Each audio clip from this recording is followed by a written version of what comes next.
My brother went all in on a fancy new car, then asked me to pay his bills. I refused, and my family told me to do as he said or be cut off. So I blocked everyone and let his life choice collapse on its own. The Dodge Challenger was parked in Mom's driveway like a trophy. Bright red, shiny, new car smell probably still strong inside. The kind of car that screams, "Look at me," to everyone within a 3B block radius. Tyler was standing next to it when I pulled up for Sunday dinner, arms crossed, grinning, waiting for someone to notice. I parked my Honda Civic next to it. 10 years old, paid off. Reliable. Boring. The contrast wasn't lost on either of us. "Jake," Tyler called out as I got out of my car. "Check it out. Finally got something nice for myself." I walked over, looked at the car, looked at my brother. 28 years old, part-time barista, between real jobs for the last 3 years, living in a studio apartment. Mom helped him pay for and now driving a brand new Dodge Challenger. "It's nice," I said. "Nice? Bro, it's a beast. V6 engine, premium sound system, got it fully loaded." "How much?" $42,000. He said it like it was nothing. Like dropping 42 grand on a car was a casual Tuesday decision. That's a lot. Worth it though. I deserve nice things too. You know, there it was. That phrase, I deserve nice things too. Like, I'd been hoarding all the nice things, like my modest 2-bedroom house and paid-off Civic were somehow depriving him of joy. "Where'd you get the money?" I asked, though I already knew. Grandma's inheritance. Finally put it to good use. Grandma's inheritance. The $85,000 she'd left each of us when she died 2 years ago. I'd used mine for a down payment on my house, put the rest in savings, built something stable. Tyler had apparently decided a Challenger was a better investment. "The whole inheritance?" I asked. "Most of it, like 38 grand for the down payment. Rest went to other stuff. Electronics, new laptop, took a trip to Miami. You know, living life. Living life." He'd burned through $85,000 in 2 years. And his biggest purchase was a car he couldn't afford to maintain. "Insurance on that must be brutal," I said. His smile flickered just for a second. "It's manageable." I didn't push. Not yet. This was Sunday dinner. Mom would have my head if I started something in the driveway. We went inside. Mom was in the kitchen. Dad was in his usual spot on the couch watching the game. The house smelled like pot roast and Mom's vanilla candles. Normal. Familiar. Safe. "Jake." Mom came over, hugged me. "Did you see Tyler's car? Isn't it gorgeous?" "It's very red," I said. "He worked so hard for it. Saved up everything." Saved. Sure. If by saved she meant spent his entire inheritance in one impulse purchase. But I didn't say that. I just smiled, nodded, kept the peace. Dinner was fine. Pot roast was good. Mom asked about my job. Dad grunted approval when I mentioned my latest project at work. Tyler talked about his car for 20 minutes straight. Horsepower, 0 to 60, sound system, how everyone at the coffee shop was jealous. I ate, listened, said nothing. After dinner, Tyler pulled me aside. "Hey, can we talk outside?" I followed him to the back porch. He pulled out his phone, started scrolling. "So, insurance on the Challenger is kind of expensive," he said, not looking at me. "Here it comes." "How expensive?" $280 a month. I did the math. 280 times 12. $3,600 a year just for insurance on a car he dropped 42 grand on. "That's pretty standard for a sports car," I said. "Yeah, but I'm a little tight right now. Was wondering if you could cover it for a few months, just until I get that promotion at work." I stared at him. "What promotion?" "The manager position. They're opening a new location. I'm basically guaranteed the spot." Tyler had been basically guaranteed about 8 different positions over the last 3. None of them had materialized. "Tyler, I'm not paying your car insurance. It's just a few months. You bought a $42,000 car you can't afford to insure. That's not my problem." His face tightened. That familiar look, the one he got whenever someone said no to him. "Must be easy having money," he said. Bitter, accusatory, like my stability was a personal attack against him. "I have money because I didn't blow my inheritance on a car I can't afford." "Oh, here we go. Responsible Jake. Perfect Jake. Jake who makes all the right choices. I'm not saying I'm perfect. You're saying you're better than me. I'm saying I made different choices, and those choices have consequences. So, you're not going to help me. No, I'm not. He shook his head. Bitter laugh. Family, right? He walked back inside, left me standing on the porch. I stayed outside for a few minutes, breathing, trying to calm down. This wasn't new. This was the pattern. Tyler makes a bad decision. Tyler asks for money. I say no. Tyler gets angry, but usually I caved. Usually I loaned him money I'd never see again. Usually I fixed it. Not this time. I went back inside, said goodbye to Mom and Dad, avoided Tyler, drove home, got to my house around 8 p.m., changed into comfortable clothes, made tea, sat on my couch. My phone buzzed. Mom. Text message. Not a call. Just one line. Help him or don't come for the holidays. I read it 3 times. Help him or don't come for the holidays. Not, can we talk about this? Not, what happened between you two? Not, are you okay? Just an ultimatum. Help your brother pay for the car he shouldn't have bought, or you're not welcome at Thanksgiving, at Christmas, at family gatherings. No context, no warmth, no attempt to understand. Just a command. Like my role in the family wasn't son or brother, but sponsor. A TM. The responsible one who fixed everyone else's problems. I sat there holding my phone, staring at that message. Years of being the calm one, the helpful one, the one who bailed Tyler out, the one who never made waves. Rent payments when Tyler was between jobs. $8,000 over 2 years. Car insurance after his accident last year. $1,200. Credit card debt he'd racked up on emergencies. $3,500. Random loans that were never paid back.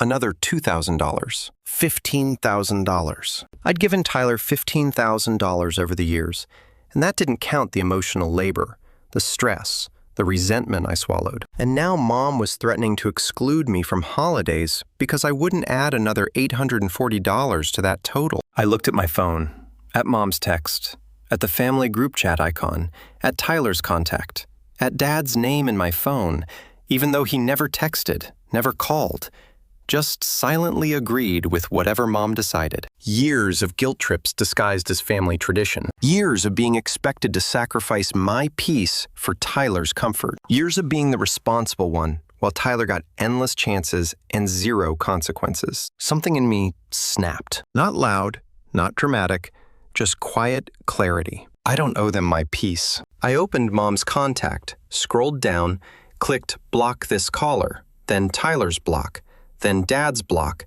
then the family group chat, leave block. One by one, clean, quiet, final. No yelling, no explanations, no dramatic speeches, just silence. I set my phone down, stared at it, waiting to feel guilty, waiting to feel scared, waiting to feel something. Instead, I felt calm for the first time in years. Calm. I made dinner, watched a movie, went to bed early, slept better than I had in months. I woke up at 7 a.m. to my phone vibrating off the nightstand. Not 1 notification, not 2, 52 missed calls. I picked up the phone, scrolled through the call log. Mom, 18 calls. Tyler, 22 calls. Dad, 8 calls. Aunt Linda, 4 calls. They'd started around 10 p.m. last night, right after I blocked them. The calls came in waves every 20 minutes, then every 10, then constantly. I opened my messages. The voicemails. 27 voicemails. I played the first one. Mom. Jake, what is going on? Call me back right now. Second one. Tyler. Bro, seriously, you're ignoring me. Real mature. Third. Mom again. This is ridiculous. You're being childish. Call me. Fourth. Dad. First time I'd heard his voice in weeks. Son, call your mother. She's very upset. I scrolled through, and the tone shifted. Anger to guilt to panic to manipulation. How dare you ignore your family? Family helps family. Jake, always. Tyler might lose his car because of you. Grandma would be so ashamed of you right now. Fine, we're sorry. Now call us back and help your brother. Sorry. Not, we were wrong. Not, we shouldn't have given you an ultimatum. Just sorry as a transaction in exchange for my compliance. Then I saw the texts. I hadn't blocked Tyler's number on iMessage, just phone calls, so his texts still came through. The most recent one sent at 6:47 a.m. A screenshot. His car insurance bill. $840 for 3 months, due in 5 days. Below it, you seriously going to let me lose my car? I stared at that message. Let me lose my car. Not, I made a mistake. Not, I'll figure it out. Not, I need to get a second job. Just blame. Just expectation. Just the assumption that his problems were mine to solve. I looked at my phone. At the 52 missed calls. At the voicemails full of guilt and anger and manipulation. At Tyler's message. At Mom's ultimatum still sitting in my blocked messages folder. And I realized something. For the first time in years, the noise wasn't inside my head. It was on their phones, and I didn't have to answer. I got up, made coffee, took a shower, got dressed for work. My phone kept buzzing. More calls, more messages getting through from people who weren't blocked yet. Aunt Linda, Jake, honey, what's going on? Your mother is beside herself. Random cousin I hadn't talked to in 3 years. Heard there's drama.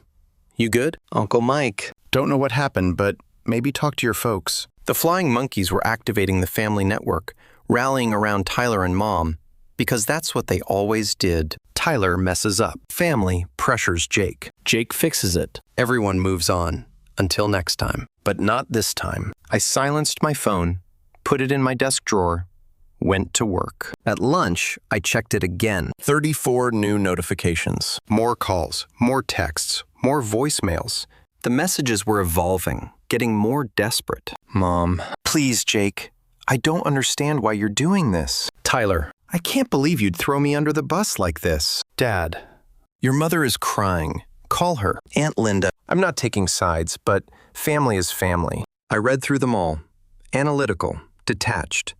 Like I was reading someone else's drama, and I noticed something. Not one person asked what happened. Not one person said, "Are you okay?" Not one person questioned why I might block my entire family. They all just assumed I was wrong, that I was overreacting, that I needed to apologize and fix whatever I'd broken. Because in this family, I was always the one who fixed things. I was the responsible one, the calm one, the one who didn't make waves. And that meant I was the one who had to bend, apologize, pay up, make peace, even when I wasn't the one who'd broken it. I put my phone back in the drawer, finished my workday. That evening, I got home and finally listened to all the voicemails. Mom's progression was almost impressive. Voicemail 1, call me now. Voicemail 4, I don't know what we did to deserve this. Voicemail 9, you're being selfish and cruel. Voicemail 14, fine, don't come for Thanksgiving. See if I care. Voicemail 18, please, I'm begging you, just help him this once. This once, like the other $15,000, was ancient history. Like this was the first time she'd ever asked me to bail Tyler out. Tyler's voicemails were simpler. Anger, entitlement, confusion that I wasn't responding. What the heck, man? You're really going to do this? I thought you were better than this. Mom's crying because of you, because of me, not because of the ultimatum. Not because Tyler bought a car he couldn't afford. Because I wouldn't fix it. Dad's voicemails were the saddest. Just tired sighs. Son, please call your mother. This is getting out of hand. Like he knew. Like he saw the pattern. But he'd never speak up. Never take my side. Never tell Mom that maybe, just maybe, Tyler needed to face consequences. I deleted all the voicemails, one by one. Then I sat on my couch in my quiet house with my silent phone. And I felt nothing. Not guilt. Not anger, not fear, just peace. They'd given me an ultimatum. Help him or don't come for the holidays. I'd chosen. And for the first time in my life, I'd chosen myself, even if it meant losing everyone else. My phone buzzed one more time. A text from a number I didn't recognize. I opened it. Hey Jake, it's Aunt Linda using my work phone since you blocked me. I'm not mad. I get it. Call me if you want to talk. No pressure. I stared at that message for a long time.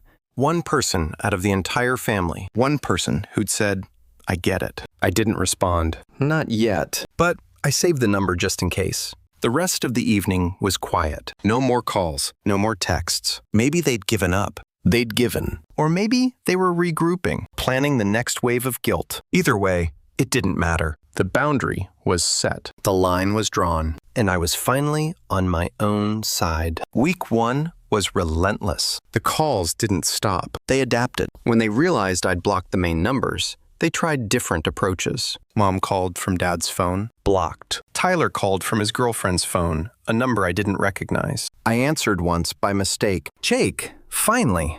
I hung up. Block that number too. They tried email, my work email, which I'd never given Tyler, but somehow he'd found. Subject, urgent, family emergency. I deleted it without reading. They tried social media messages on Facebook, Instagram, DMs, LinkedIn of all places. Tyler's girlfriend sent me a friend request with a message. Please just talk to him. I ignored all of it. The flying monkeys came next. Extended family who hadn't talked to me in months. Suddenly very concerned about my well-being. Cousin Jennifer. Hey, stranger. Heard things are tense. Want to grab coffee and chat? Uncle Mike. Your mom mentioned you're going through something. I'm here if you need to talk. Random aunt I'd met twice. Family is forever, Jake. Don't let pride destroy that. Each message, the same formula. Concern, understanding, then the pivot. Maybe just hear them out. I responded to none of them. On day 3, Aunt Linda called, from her personal cell this time, not the work phone. I stared at her name on the screen, debating. She'd been the only one who'd said, I get it. The only one who hadn't immediately sided with Tyler and Mom. I answered. Don't hang up, she said immediately. I'm not calling to guilt you, I promise. Okay, I just wanted you to know. I told your mother she was wrong about the ultimatum, about expecting you to fix Tyler's mess. She didn't take it well. I'm guessing not. She said I don't understand, that Tyler needs help, that family helps family. Linda sighed. I told her family also doesn't threaten to exclude people for having boundaries. We're not speaking right now. I sat down. You didn't have to do that. Yes, I did. I've watched her enable Tyler for years, watched you bail him out over and over. Someone needed to say it. How's Tyler doing? Panicking. The insurance is due in 2 days. He can't pay it. He's trying to sell the car, but he owes more than it's worth. Upside down by about $8,000. Of course he was. He'd probably taken a terrible loan with a high interest rate, signed whatever papers they put in front of him because he wanted the car. Now that's not my problem, I said. I know. And I'm not asking you to make it your problem. I'm just keeping you informed in case you were wondering. Thanks. Also, your mom is planning a family intervention this Sunday.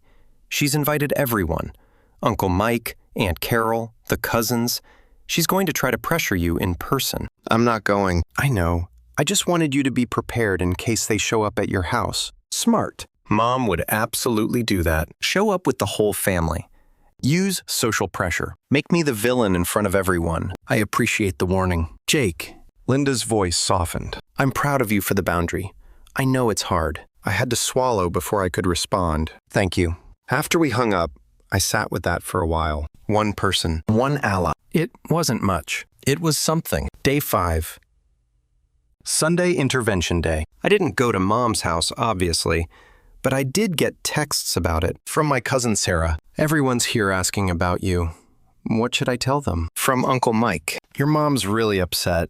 Are you coming? From Mom herself. From yet another number. We're all waiting for you.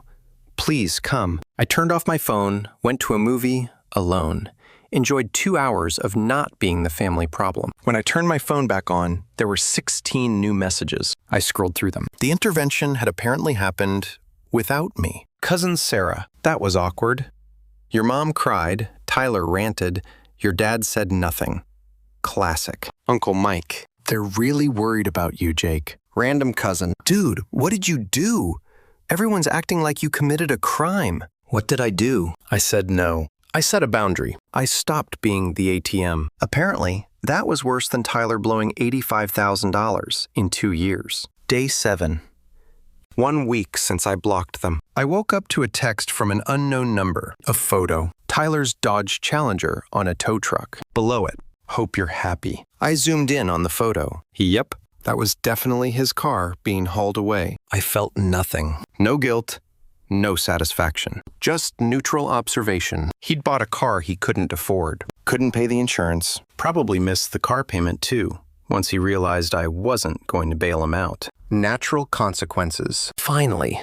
I didn't respond to the photo, but I did get 17 more messages about it over the next hour. Tyler lost his car because of you. He has no way to get to work now. Are you proud of yourself? This is what family means to you. Each message assigning me responsibility for Tyler's choices. Not Tyler shouldn't have bought a $42,000 car on a barista salary. Not Tyler should have thought about insurance before signing the loan. Just Jake didn't fix it. Therefore, Jake is the villain. I blocked each new number as it came in. By week 2, the messages slowed. The calls became less frequent. They were giving up or regrouping. Hard to tell. I went to work, came home, lived my life. The quiet was strange at first, then comfortable, then necessary. I'd forgotten what it felt like to not be responsible for someone else's crisis. On day 12, Aunt Linda called again. Quick update, she said. Tyler moved back in with your parents. Couldn't afford his apartment without the car to get to work. He quit the coffee shop. Says he's looking for something closer. Okay, your mom is struggling financially. She won't say it outright, but I can tell. Tyler's not contributing to household expenses. Your dad's pension only covers so much. I processed that. They're struggling because Tyler's living there rent-free. Yes, and they're still not asking him to get a job or contribute. No. Your mom says he needs time to get back on his feet. Back on his feet. Tyler had never been on his feet. He'd been propped up his entire adult life. That's their choice, I said. I know. Linda paused. I'm telling you because your mom will probably ask you for money soon. Not for Tyler directly. She'll say it's for groceries or utilities. Something that sounds reasonable. And it'll actually be subsidizing Tyler. Yes. I'm not giving her money. Good. Don't. After we hung up, I thought about that. 10 years. I'd been bailing Tyler out for 10 years. It started small. $20 for gas, $50 for groceries, $100 when he was short on rent. Then it got bigger. $500 for car repairs, $200 for insurance, $3,500 for credit card debt. I'd never said no, never set a boundary, never let him face consequences. And Mom had encouraged it. That's what family does. He's struggling. You're doing so well. Surely you can help. I'd enabled Tyler just as much as Mom had, maybe more, because I'd given him money, without the lectures, without the conditions, just quiet rescue after quiet rescue. And he'd learned nothing. Grown none. Just kept making the same mistakes because someone always caught him. Well, not anymore. Week 3. Thanksgiving week. I got an email from Mom from a new address I didn't recognize. She must have created it just to reach me. Subject: Thanksgiving. Jake, I know you're angry. I know you feel like we've wronged you, but it's Thanksgiving. Family comes together on Thanksgiving. Whatever our differences, we put them aside for one day. Your father and I are hosting as always. Dinner is at 3 p.m. Tyler will be here. Aunt Linda, Uncle Mike, the cousins. We would like you to be here too. Please think about it. Love, Mom. I read it twice. No apology. No acknowledgement of the ultimatum. No recognition that she'd threatened to exclude me if I didn't pay Tyler's insurance. Just, I know you feel like we've wronged you. As if my feelings were an overreaction. As if the wrong was imagined. And then the manipulation. Family comes together on Thanksgiving. Translation: if you don't come, you're breaking tradition. You're the one tearing the family apart. I didn't respond. Instead, I called Aunt Linda. Are you going to Thanksgiving? I asked. Yes. Someone has to be there to witness the awkwardness. Also, your mom guilt-tripped me pretty hard. She emailed me, wants me to come. Are you going to? No. Linda was quiet for a moment. Good. Don't. She hasn't learned anything yet. None of them have. Tyler's living raunchy, not working, and she's still making excuses for him. What about you? You're going. I'm going because I want to see your dad. He's caught in the middle of this, and I feel bad for him.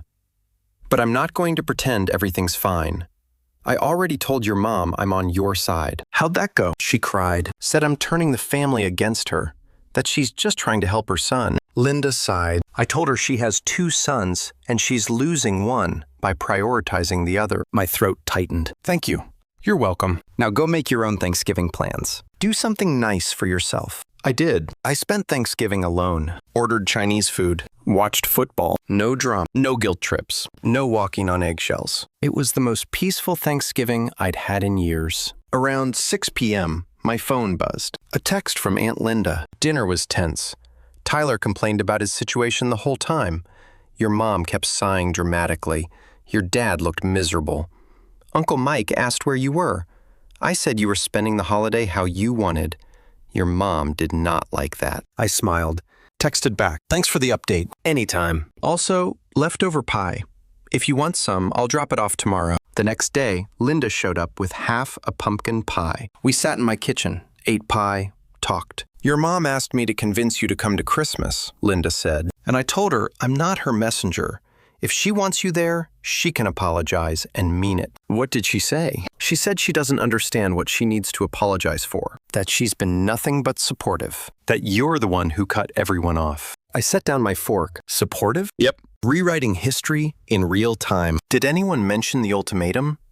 The help him or don't come for holidays text? I did. She said you took it wrong. That she was just frustrated. That she didn't mean it literally. Of course. The classic non-apology. I didn't mean you misunderstood. You're too sensitive. What about Tyler? How's he doing? Linda's expression darkened. Not well. He's depressed, angry, blames you for everything. Says you ruined his life. I ruined his life by not paying his insurance? By letting his car get repossessed? By not answering his calls? In his mind, you're the villain. Does he have a job yet? No.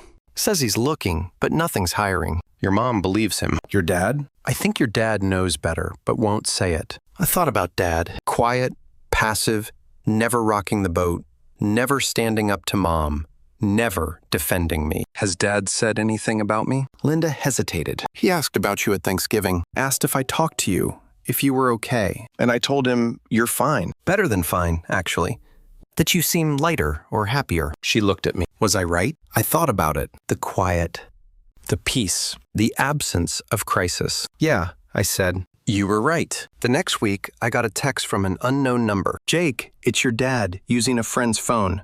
Can we talk? I stared at it for a long time. Dad, who'd said nothing at Sunday dinner, who'd agreed with Mom's ultimatum by his silence, who'd watched me bail Tyler out for a decade and never once told Tyler to stand on his own. Part of me wanted to ignore it, keep the boundary clean, simple, but another part wondered. I called the number. Dad picked up on the first ring. Jake?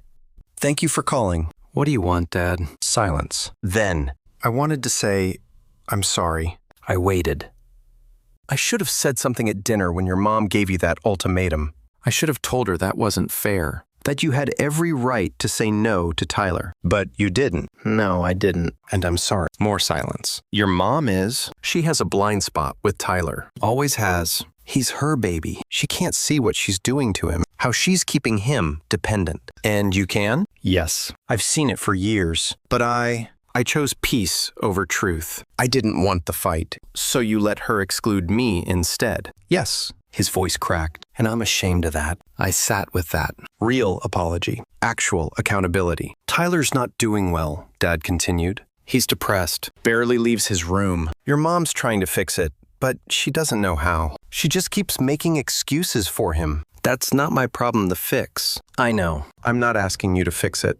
I wanted you to know that I see it. I see what we did, what we've been doing, and I'm sorry. Does Mom know you're calling me? No. She'd be furious. Then why are you calling? Long pause. Because I miss my son, and I'm tired of choosing your mother's feelings over yours. Something in my chest loosened just slightly. I'm not ready to come back yet, I said. Maybe not ever. I don't know. I understand. But maybe we can talk sometimes like this. I'd like that. After we hung up, I sat in my quiet house. One apology. Real. Honest.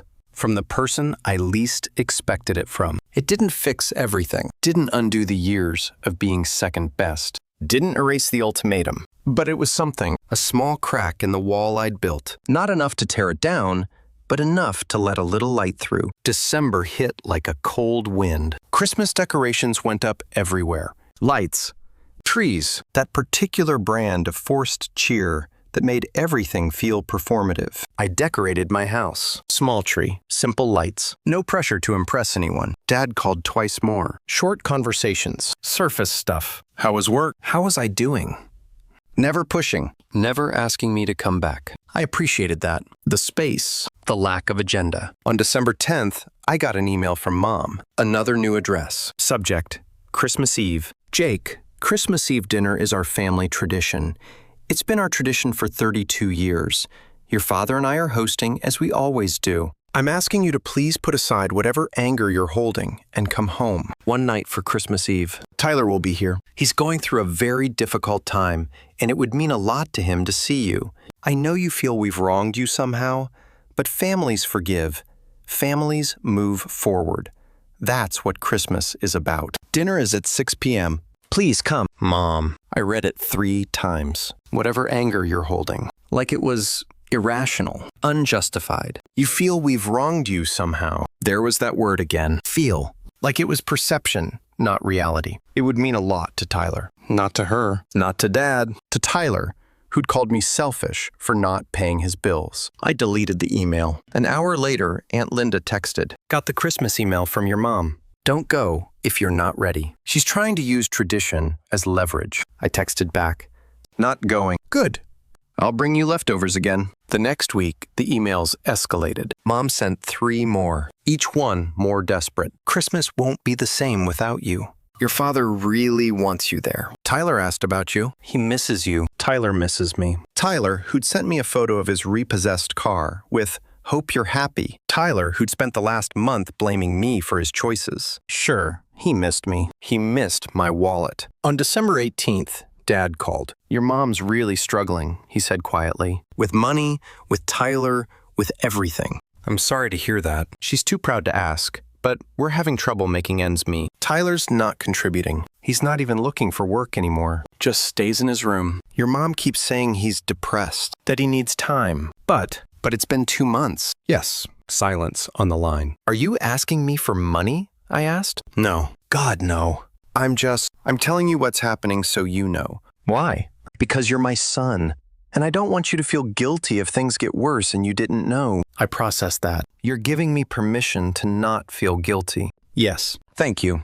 After we hung up, I thought about that conversation for a long time. Dad was trying in his own quiet way, giving me information without obligation, acknowledging my boundary while staying connected. It was more than Mom had done in 2 months. On December 22nd, Tyler texted me from a new number. I didn't recognize it until I opened the message. "Jake, it's Tyler. I know you blocked me. I'm using Mom's new phone. I need to talk to you. Please. Just 5 minutes. I'm sorry about everything. About the car. About asking you for money. About how I reacted. Can we please just talk?" I stared at that message. Sorry about everything. Vague. Non-specific. The kind of apology that doesn't actually acknowledge what was wrong. Sorry about asking you for money, but not sorry about expecting me to always bail him out. Not sorry about the entitlement. Not sorry about must be easy having money. Just sorry things didn't work out the way he wanted. I didn't respond. An hour later, another text. "Please, Jake, I'm really struggling. I lost my car. I can't find work. I'm living with Mom and Dad at 28 years old. I feel like a failure. I just want to talk. Brother to brother. Brother to brother." I looked at that phrase. When had we ever been brother to brother? When had Tyler ever treated me like an equal instead of a resource? I typed a response. Deleted it. Typed again. Finally settled on, "I'm not ready to talk yet." Sent it. 3 dots appeared immediately. Then disappeared. Then appeared again. "When will you be ready?" "I don't know." No response after that. Christmas Eve came. I spent it alone, made a nice dinner, watched classic movies, drank good wine. My phone was silent. No calls. No texts. No last-minute guilt trips. They'd apparently given up on getting me there. At 8 p.m., Aunt Linda called. "How's your evening?" she asked. "Peaceful." "Yours?" "Tense." "Tyler's sulking in his room. Your mom keeps sighing. Your dad's drinking more than usual. Uncle Mike asked about you 3 times. I told him you were having a lovely evening elsewhere." "Thank you." "Your mom tried to get me to call you to convince you to come over." I told her no. I appreciate that. She's not doing well, Jake. Financially or emotionally? Tyler's draining them, and she can't see it. Won't admit it. That's not my problem to fix. I know. I'm just keeping you informed. Linda paused. Your dad seems lighter when he talks about you. Did you two work things out? We talk sometimes on the phone. Nothing deep, but it's something. Good. He needs that. Needs to know at least one son has their life together. After we hung up, I thought about that. At least one son has their life together. That's what it came down to, wasn't it? I'd built stability. Tyler had built nothing. I'd invested my inheritance. Tyler had spent his. I'd set boundaries. Tyler had relied on other people to set them for him. And now we were living the consequences of those choices. Me in my quiet house. Him in his childhood bedroom at 28. The week between Christmas and New Year's was strange. Linnell. The world on pause. I worked half days, took long walks, read books I'd been meaning to get to. No family drama. No crisis. No emergency that needed my immediate attention. It felt normal, healthy. On December 28th, I got a call from an unknown number. I answered, "Hello, Jake. It's Sarah, Tyler's girlfriend." I hadn't heard from her since the friend request I'd ignored. "Hi, Sarah. I'm sorry to call. I know you're not talking to Tyler, but I needed to reach you." "Why?" "Because I'm leaving him." I sat down. "Okay. I can't do this anymore. He's not trying, not looking for work. Not taking responsibility. He just sits in his room playing video games and complaining about how unfair his life is." "I'm sorry. I tried to help him for months, but he doesn't want help. He wants rescue. And I can't be that person anymore." I knew that feeling intimately. "What does this have to do with me?" I asked. "He's going to spiral when I leave. He's going to call you. Probably blame you for this too. Let me guess. If I'd paid his insurance, he'd still have the car. If he still had the car, he could work. If he could work, he'd be stable. If he was stable, you wouldn't be leaving." "Exactly. He's already building that narrative." "It's not true." "I know. I'm leaving because he won't grow up. Not because of his car. Not because of you. Because of him." "Does he know you're leaving?" "I'm telling him tomorrow. I wanted to warn you first, in case he tries to contact you." "Thank you." "Jake." Sarah's voice softened. "You did the right thing. Setting boundaries, not enabling him. He needed that, even if he can't see it yet." After we hung up, I prepared. Blocked 3 more numbers preemptively. Made sure my privacy settings were locked down on social media. Warned Aunt Linda that Tyler might reach out to her, looking for ways to contact me. Sure enough, 2 days later, the messages started. From numbers I didn't recognize. From email addresses clearly created just to reach me. "Sarah left me. She left me. And it's your fault. If you just helped me with the insurance, none of this would have happened. You ruined my life. My car. My relationship. Everything. I hope you're happy. You destroyed your own brother." I read through them. Clinical. Detached. Tyler had learned nothing. Grown none. He just found new ways to make his problems someone else's fault. I didn't respond to any of them. Instead, I called Dad. "Sarah left Tyler," I said. "I know. He's devastated. Your mother is beside herself." "Is he blaming me?" "Yes. Says, if you'd helped him keep his car, Sarah wouldn't have left." "That's not why she left." "I know. She told us before she left. Sat us down and explained that Tyler isn't trying, that he's given up, that she can't watch him self-destruct." "How'd Mom take that?" Dad sighed. She said, Sarah didn't understand, that Tyler's going through something, that people are too hard on him. And you? I think Sarah was right. And I think we're the reason Tyler's like this. We never let him fail. We caught him every time. And now he doesn't know how to stand on his own. That was the most honest thing Dad had said in months. "It's not too late," I said, "to let him face reality. Your mother won't do it. She's already talking about helping him get another car. Co-signing a loan." "Dad, he can't afford a car. He doesn't have a job." "I know, but she won't hear it. Says he needs reliable transportation to find work." The same circular logic. Can't work without a car. Can't afford a car without work. So, Mom will provide the car, and Tyler will stay dependent. "Are you going to let her do it?" I asked. Long silence. "I don't know how to stop her." "Tell her no. She won't listen to me." "Then let her co-sign a loan. Don't put your name on it. Protect yourself." That would cause a massive fight. Yes, it would. But letting her drag you both into financial ruin for Tyler's sake isn't love, Dad. It's enabling. After I hung up, I wondered if he'd actually do it. Stand up to Mom. Draw a line. Probably not. Dad was a peacekeeper. Had been his whole life. Easier to go along than to fight. But at least I'd said it. put the truth out there. What he did with it was up to him. New Year's Eve came. The last day of the year. I spent it the same way I'd spent the holidays. Alone. Content. At peace. At midnight, I got a text from Aunt Linda. Happy New Year. Proud of you for holding your boundary. Here's to a year of choosing yourself. I smiled. Texted back. Happy New Year. Thank you for everything. At 12:15, I got a text from Dad. Happy New Year, son. Proud of the man you've become. Simple. No guilt, no agenda. Just pride. I stared at that message for a long time. Those 6 words. Proud of the man you've become. I'd spent years chasing approval, trying to earn it through responsibility, through sacrifice, through fixing everyone else's problems. And here it was. Not because I'd rescued Tyler, not because I'd kept the peace, but because I'd finally stopped. I texted back, Happy New Year, Dad. Love you. Love you too. January settled in quietly. No dramatic confrontations, no surprise visits, no family ambushes. Just work, home, peace.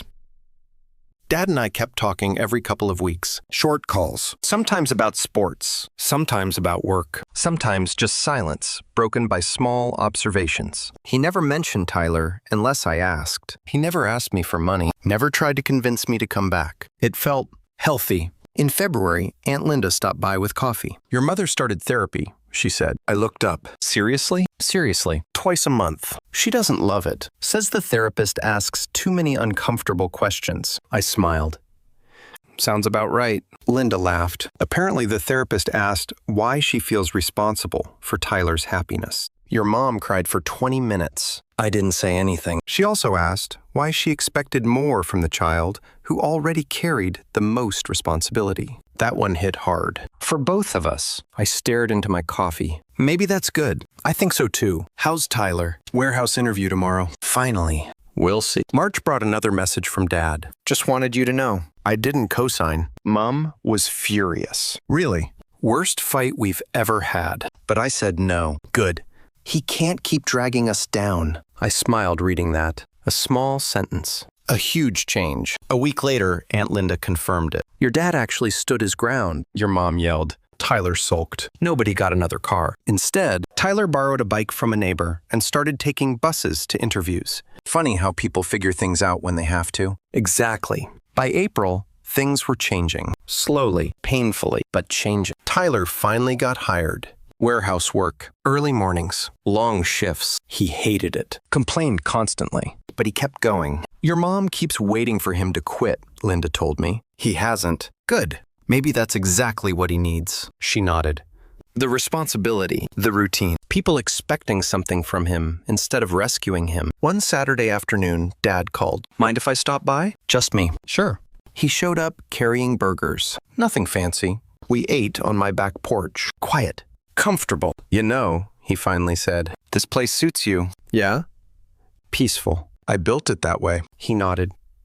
I wish I'd understood that sooner. You were always trying to build something. We were always asking you to give pieces of it away. Neither of us spoke for a minute. I'm sorry, Dad said again. I know. This time I believed him. In May, Aunt Linda called laughing. What's so funny? Your mother. Should I be worried? No. The therapist apparently told her she can't control whether people forgive her. She hated hearing that. I laughed. I imagine she did. She asked me yesterday if she thinks you'll ever come back. What did you tell her? I said, maybe. If she keeps changing because she wants to. Not because she wants something from you. That's fair. She sighed. She's trying, Jake. Slowly, painfully, but she's trying. Later that month, I got another email from Mom. No holiday invitation, no guilt, just, hope you're doing well. Your dad said work is going great. Congratulations on your promotion. I'm proud of you. No request, no manipulation. Just that, I replied. Thank you. Hope you're doing well too. It was the first normal conversation we'd had in almost a year. Short, simple, enough. June arrived with warm weather. Dad called one evening. Thought you should know. How you're doing. If you're happy. If you ever mention her. Linda sipped her coffee. I tell her you're doing great. That you seem lighter, happier. She doesn't like hearing that because it means I'm fine without them. Exactly. She expected you to fall apart, to come crawling back. When you didn't, it challenged everything she believed about family. What does she believe about family? That it's unconditional, that you stick together no matter what. That forgiveness, is mandatory. Linda looked at me. She doesn't understand that boundaries aren't betrayal. Has she changed at all? A little. Tyler's job helped. Forced her to see that he's capable when he has to be. But she still makes excuses. Still babies him. And Tyler? Angry. Bitter. Blames everyone but himself. But he's surviving. Working. Paying mom and dad a little rent now. Not much. But it's something. It was something. Small progress. Not redemption. Not transformation. Just slightly less dependent. In June, I got an email from Mom. Subject: Can we talk, Jake? I know you don't want to hear from me. I know you're angry. But I need to say something. I was wrong. Not about everything. I still think families should help each other. I still think you could have been more understanding with Tyler. But I was wrong to give you an ultimatum. Wrong to threaten to exclude you from holidays. Wrong to expect you to fix Tyler's problems. Your father has been talking to you. He told me about your conversations, about how you're doing well, about your promotion. I'm proud of you. I should have said that more. Should have celebrated your success instead of always focusing on Tyler's struggles. I don't expect you to forgive me. I don't expect you to come back. But I wanted you to know that I see it now. What I did. What I've been doing. I'm sorry. Mom.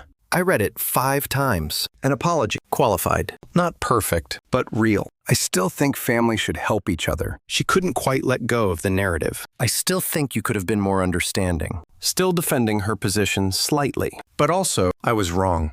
I'm sorry. I'm proud of you. Words I hadn't heard from her in years. Maybe ever. I sat with the email for 2 days before responding. Finally, I wrote back. Mom, thank you for the apology. I appreciate it. I'm not ready to come back to family dinners. I'm not ready to be around Tyler. But I'm willing to talk. Maybe coffee sometime. Just you and me. Let me know if you'd like that. Jake. She responded within an hour. Yes, please. Whenever you're ready. We met 3 weeks later. A neutral coffee shop halfway between our houses. Mom looked older, tired. The stress of the past months showing in her face. We sat, ordered coffee. Awkward silence. Thank you for meeting me, she said finally. You're welcome. You look good. Happy. I am. More silence. Your father told me about your promotion. That's wonderful. Thank you. She stirred her coffee. Not drinking it, just stirring. I didn't handle things well with Tyler. With you. I can see that now. What changed? Money. Honestly, we couldn't keep supporting him. Your father finally put his foot down. Said we were going into debt for Tyler's choices. That had to stop.